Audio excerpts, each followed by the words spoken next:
Estamos de volta. Superação da fome e a necessidade de oferecer qualidade alimentar no Brasil. Essa é a conversa de hoje no Melhor e Mais Justo. Está aqui com a gente André Luzzi, integrante da Ação da Cidadania contra a Fome, a Miséria e pela Vida em São Paulo e conselheiro municipal de Segurança Alimentar e Nutricional, também de São Paulo. Quais as iniciativas que podem erradicar a fome no país, evitar os desperdícios e promover uma alimentação de melhor qualidade à população, principalmente a de baixa renda? Dá para listar, assim, rapidamente, quais são as iniciativas que a gente tinha e que estão sendo descontinuadas ou que ainda não tínhamos e precisaríamos adotar para combater, de fato, a fome e para melhorar a qualidade da segurança alimentar, da soberania alimentar no país? Sim. Com o golpe, o governo fez uma reestruturação dos ministérios, que era uma das ofertas que ele tinha que dar aos seus fiduciários. E uma das coisas, então, que aconteceu foi a junção do Ministério do Desenvolvimento Social com o Ministério do Desenvolvimento Agrário. E isso deu uma grande conflito de interesses e de ações que estavam acontecendo. O Programa de Aquisição de Alimentos, o PAA, é um desses que foi bastante impactado. Ele deixou de existir no volume de compras dos pequenos produtores, no volume entregue às entidades sociais, porque ele tinha algumas modalidades de doação simultânea de compras para criar estoques. Um outro lado, a reforma agrária tem sofrido muitos ataques, todos os programas diminuíram o seu alcance, os programas não só de extensão rural, mas também de educação no campo. Com relação à população indígena, a gente tem visto todo o debate sobre demarcação de terras e as concessões dadas aos grandes produtores rurais. Então, isso é uma questão bastante grave sobre a situação nutricional da população indígena e a migração para áreas urbanas. E com relação às cidades, principalmente o meio urbano, as políticas de trabalho e geração de renda que impactam diretamente no acesso ao alimento pela renda. Então, nós perdemos a capacidade de compra, tem sido sistemático em 2 anos a perda salarial da população e uma agudização da desigualdade social. Temos 2 anos, segundo os dados do IBGE e analisados pela Fundação Getúlio Vargas, que estamos numa continuidade agora, ano após ano, de concentração de renda. Então, o que a gente estava experimentando de uma mobilidade social, nós estamos recrudescendo e dificultando que as pessoas... Experimentando o contrário, né? Experimentando Aquela o contrário. mobilidade e ascensão social está sendo revertida muito rapidamente. E a qualidade dos empregos. A reforma trabalhista mostra o quanto a precarização das relações de trabalho vão trazer adoecimento, mais acidentes, mais perdas de garantias salariais e enfraquecimento de um dos programas que era dos mais antigos no tema da alimentação, que era o Programa da Alimentação do Trabalhador, que também é bastante significativo para a manutenção das pessoas trabalhando e das suas famílias, porque o PAT também tinha uma caracterização de pensar o agregado familiar. E, por fim, as questões relacionadas à cultura. Com toda a perda de importância do setor cultura na esplanada dos ministérios, várias iniciativas voltadas às comunidades tradicionais, os quilombolas, os grupos de terreiro, de matrizes africanas, todos esses grupos perderam um significativo apoio que tinham com iniciativas como os pontos de cultura, que valorizavam as experiências e os saberes tradicionais. Então, quando a gente fala dessas investidas do mercado para manter o setor alimentício, o contraponto para assegurar a nossa soberania alimentar também era valorizar os diferentes saberes. E quando o Ministério da Cultura abre mão de esse papel protagonista, nós também perdemos quem zelava por esse saber tradicional e passado historicamente na oralidade, nas diferentes plataformas de... Para tudo que está em torno da comida e para a própria culinária, né? Exatamente. Exatamente. Vou botar, como prometi, os internautas que mandam pergunta para a gente durante a gravação do programa. Tem várias perguntas aqui, vou botar uma série delas para o André responder. A Rosa Maria da Óleo, de Amparo, São Paulo, diz e pergunta: a fome sempre é a maneira de aniquilar populações pelo império do sistema capitalista financeiro? Rosa, boa tarde ou boa noite quando você for assistir a gravação. é importante mostrar o quanto o capital vai destituindo a nossa capacidade de produzir soberania alimentar. Nós precisamos mobilizar a sociedade, recuperar os diferentes saberes na forma de produzir os alimentos, preparar os alimentos e compartilhar esse alimento. E os dados mostram que, no mundo, apenas 10 corporações dominam o setor alimentício. Isso é o mais claro retrato de quanto o capital... De um oligopólio medonho, né? E hoje, na forma financiarizada do capital, ela espraia para outras formas de integração do setor de produção e rural e a política financeira. Então, nós temos grandes corporações como a JBS, que operavam desde sandálias para a população vendida aqui em São Paulo a R$ 12 e na Europa a 300 se tivesse algum strass, algum outro item. E também a JBS operando nas bolsas de valores, tem um banco, a JBS tinha um banco. Então veio como... Foi criado inclusive pelo atual ministro da Fazenda, da Economia, né? O Henrique Meirelles foi o criador do banco da JBS. Então, eles incidem no Congresso, esse capital, ele incide no Congresso definindo quais são as suas prioridades e como que as medidas, tanto na forma da lei ou medidas provisórias, asseguram os seus direitos de expansão do capital e também nos diferentes setores da vida com uma publicidade muito intensiva, criando o desejo desses produtos que quase sempre são muito pouco nutritivos ou qualquer setor de criar apelo social. Por exemplo, assim que foi lançado o Guia Brasileiro de Alimentação, alguns setores da indústria alimentícia já se posicionou na publicidade. Aquele refrigerante de cor vermelha, por exemplo, ele já fez uma publicidade, todo mundo comendo na mesma mesa, porque essa era uma das diretrizes do Guia Alimentar. Então ele já captura o nosso debate e faz as pessoas entenderem que estamos falando a mesma coisa, mas nós não estamos falando a mesma coisa. É importante deixar isso muito claro. Quando a Monsanto cria um programa na sua área educativa, de um programa para educação alimentar, ou a Monsanto cria um programa de segurança alimentar e nutricional, ele quer mostrar para a população que eles estão falando como nós. Mas não estão, eles têm uma outra lógica de operar, é importante a gente mostrar muito isso para a população e fazer essa outra narrativa do que nós queremos e de como aprendemos a fazer a alimentação saudável da população. O Roberto Claro pergunta: será que voltaremos a ver as mães darem palmas de gado e sopa de papelão para os filhos, como no governo FHC? Roberto, nós temos que ter alguma cautela, porque naquele filme do José Padilha, o Garapa, a gente já conseguia ver também que existiam esses diferentes Brasis. Era necessário ainda a gente prolongar a garantia de direitos para o conjunto da população. Então, em alguns segmentos da população, ainda nós não tínhamos a realidade de Bolsa Família, de programas de transferência de renda.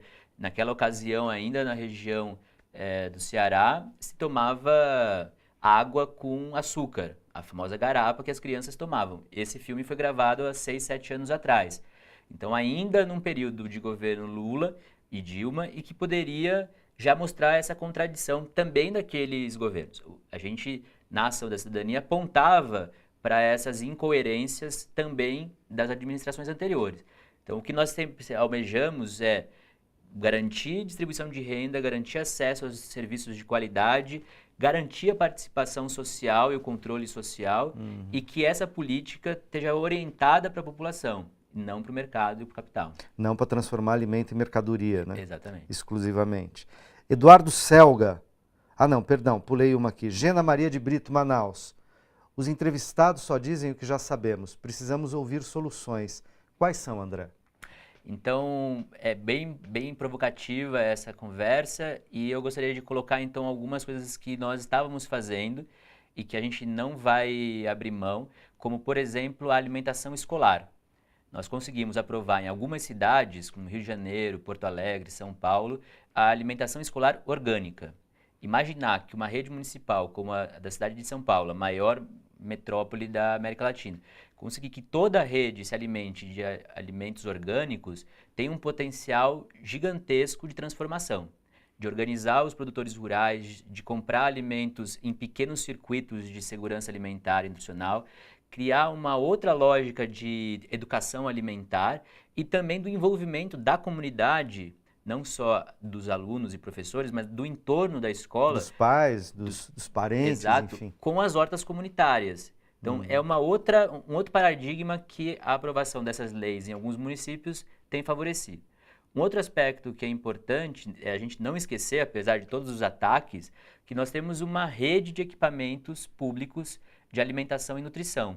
Os restaurantes populares, as cozinhas comunitárias, os bancos de alimentos. Então, esses equipamentos, mercados públicos, estão toda hora em ataque de sua concessão a um ente privado, mas nós temos que valorizar esses equipamentos, que são aqueles que criam a oferta de alimentos saudáveis, favorece uma dinamização do mercado local, dinamizando a economia daquele território e também criando outros mecanismos para hortas comunitárias, compostagem e criar outras dinâmicas ao nível do território. E um outro aspecto que é bem salutar são os programas de compras públicas institucionais. Então, se todas as secretarias de governo comprassem de pequenos produtores, nós teríamos uma outra forma de injetar um recurso na comunidade, favorecer a origem desses alimentos, sabendo de quem são os produtores e criando um círculo virtuoso dessa política pública. Então, para quem nos acompanha em todo o Brasil, também em Manaus, a importância da gente começar a pensar a distribuição dessas políticas para todo o território e valorizar essas pequenas iniciativas que podem ter uma resposta nacional bastante meritosa. E o desperdício? A gente sabe, a FAO, há pesquisas internacionais dizendo que chega a se desperdiçar 30% de todo o alimento produzido no mundo. É um número volumoso, não só no Brasil. No Brasil também. Você me dizia em off, quando a gente estava conversando ali na maquiagem e tal, que falava, não, se as empresas teriam total condição de fazer uma logística para reduzir, para mitigar, se quisessem, para mitigar as empresas de alimentos, para mitigar o desperdício. Por que não fazem? O que se passa aí? Seria mais dispendioso e diminuiria seu lucro? É mais lucrativo desperdiçar? Eu digo isso porque é muito curioso. Todo Dia Mundial da Alimentação, ano a ano, os debates giram em torno do desperdício de alimentos. Porém, a gente não consegue pensar soluções para essas questões.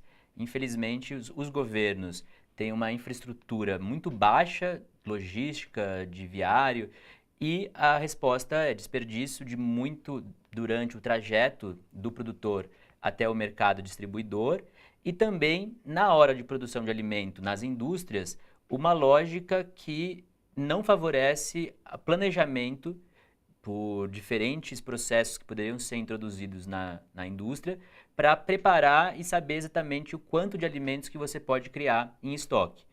E também, por outro lado, não tem esse fortalecimento das redes de equipamentos públicos de alimentação e nutrição. Então, os mercados populares, os sacolões, poderiam favorecer bastante essa lógica de curtos circuitos. Os produtores abastecendo diretamente esses pequenos empreendimentos, entrepostos populares, e também as cozinhas comunitárias e os restaurantes populares que trabalhariam com essa demanda dos produtores locais e que garantiriam uma vida útil do alimento de melhor forma. Ou que ele chegasse antes do fim da sua validade para o consumo e não tivesse que chegar à validade e ser retirado, ter dado um destino, né? E aí, nesse caso, nós temos os bancos de alimentos.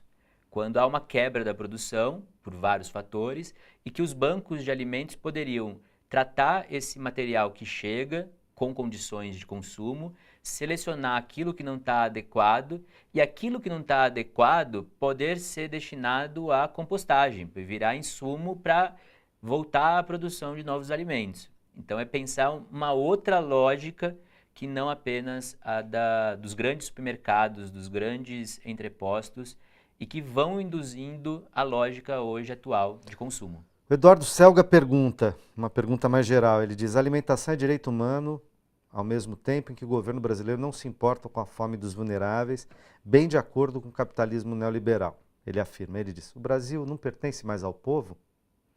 Parece que no momento não, né? É importante a gente olhar essa produção alimentar como parte das nossas riquezas. Assim como são as outras fontes minerais, de energia, a de alimento é parte da constituição desse nosso território, desse nosso saber. E aí tem um elemento que a gente negligencia muito no debate, toda hora nos coloca que o Brasil não sabe se planejar, não tem estratégia, que é só os empresários que vão fazer isso, e a gente vê que eles também não sabem fazer planejamento estratégico ou uma visão de mundo inclusiva e de longo prazo. Então, nós temos um componente que é a soberania alimentar.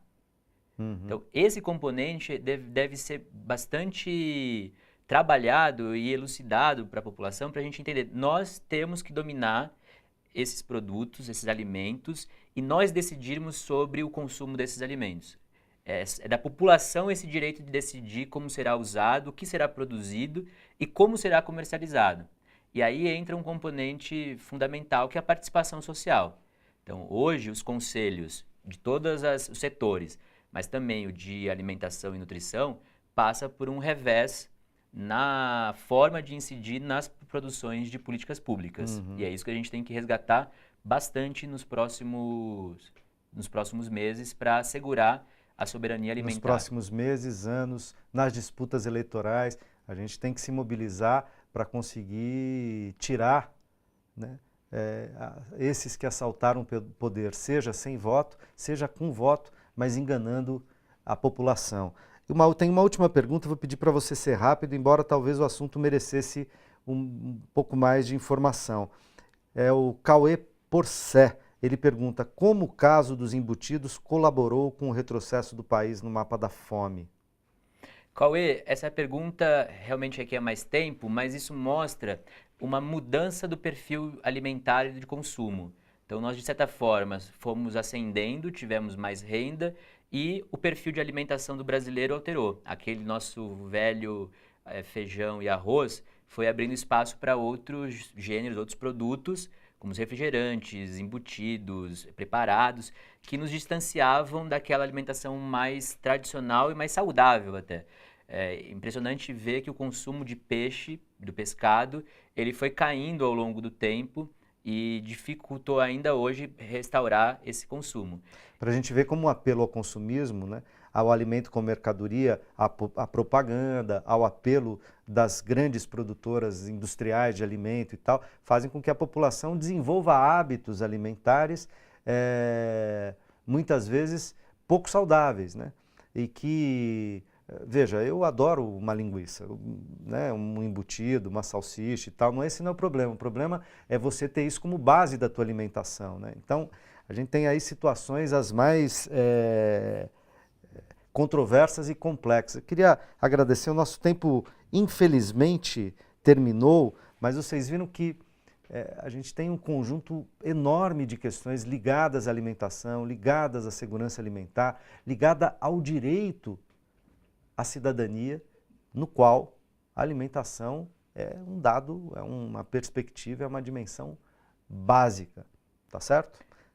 Obrigado, e não esquecer, entre todos esses componentes, o acesso à água potável como fonte de segurança alimentar e acompanhar toda a programação do Fórum Paralelo Mundial da Água para garantirmos também um acesso a toda a população de um item necessário à vida. E esse ano tem também Natal Sem Fome da Ação da Cidadania, né? Podia dar esse serviço também para os nossos telespectadores aí. Claro. No Natal Sem Fome, mais uma vez, em todo o território nacional, são vários estados que estão promovendo a campanha. Toda a população pode organizar um comitê de ação contra a fome e a miséria e começar a induzir um processo local de participação social, garantindo um olhar de dignidade para o acesso ao alimento e o alimento como um direito humano. Valeu, obrigado, André. Agradeço também a você que nos acompanhou até aqui. A gente se encontra na próxima quinta ou a qualquer momento pela web. Você tem fome de quê? Forte abraço.